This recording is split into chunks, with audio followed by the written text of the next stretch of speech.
না মানে এটা কোনো প্রশ্ন হলো? মানে এরকম কোশ্চেন কেউ কোনোদিন করে? বাথরুমে গিয়ে গুগলে আস্ক করছি, গুগলও বলছে লেখা আসছে নো রেজাল্ট ফাউন্ড। বাইরে বের হয়ে যাকে জিজ্ঞেস করছি বলছে প্রশ্নটা নাকি একটু ঘুরানো ছিল। আরে ভাই, আমরা কি এখানে এসএসসি পরীক্ষা দিতে এসেছি নাকি গুগলি রাউন্ড খেলতে এসেছি? আর কোশ্চেন এত বাজে, তার উপরে এত কঠিন বাজে একটা গার্ড দিছে, অদ্ভুত একটা গার্ড। এত কঠিন গার্ড কেউ দেয়?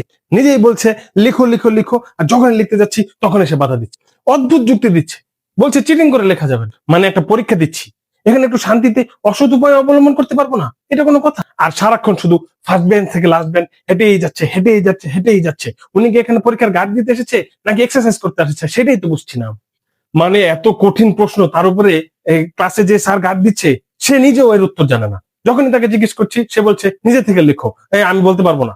আমার বন্ধুকে জিজ্ঞেস করছি তাকেও বলতে দিচ্ছে না। আশ্চর্য তো, সে নিজেও বলছে না, আরেকজনকে বলতেও দিচ্ছে না। আলাদাই হিংসা, হিংসুটে স্যার কোথাকার। আর এগুলো এমসিকিউ, এইভাবে কেউ কোশ্চেন করে? প্রশ্ন দেখে মনে হচ্ছে যে আমরা অমিতাভ বচ্চনের কেবিসির 10 কোটি টাকার প্রশ্নের উত্তর দিতে এসেছি। ওনার তো সবকিছুতেই প্রবলেম, চিটিং করতে দিচ্ছে না, কাউকে জিজ্ঞেস করতে দিচ্ছে না। একজনের খাতা দেখে লিখছিলাম, সেখানেও প্রবলেম, বলছে কারো খাতা দেখে লেখা যাবে না, প্রবলেম আছে। আরে যার খাতা দেখে লিখছি তার কোনো প্রবলেম নেই, ওনার নাকি প্রবলেম আছে? এটা কোনো কথা? এত প্রবলেম নিয়ে উনি গার্ড দিতে এসেছে কেন আমাদেরকে? একে তো নিজে হেল্প করছে না, তার উপর আবার টয়লেটে যেতে দিচ্ছে না। আরে যিনি গার্ড দিচ্ছেন সেও তো একজন টিচার, তার তো উচিত তার স্টুডেন্টদেরকে পরীক্ষার দিন হেল্প করা। একজন টিচার পরীক্ষার দিন কিভাবে হেল্প করবে?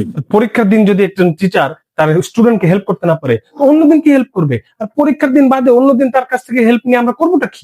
একটু কথা বললেই এই কথা না কথা না কথা না, হিসাব করে দেখা গেছে যে ক্লাসের ভিতরে উনি সবচেয়ে বেশি কথা বলছে। কি সব কথা? এটা করা যাবে না, ওইটা করা যাবে না। আরে এগুলো কি? প্রশ্নপত্র কঠিন ছিল, আমরা এত কিছু বলছি না, আমরা অটো পাস চাই। এটা অটো পাস না, এটা মানবাধিকার। আমাদেরকে অটো পাস না দিলে আমরা মানবাধিকার কমিশনের কাছে যাব।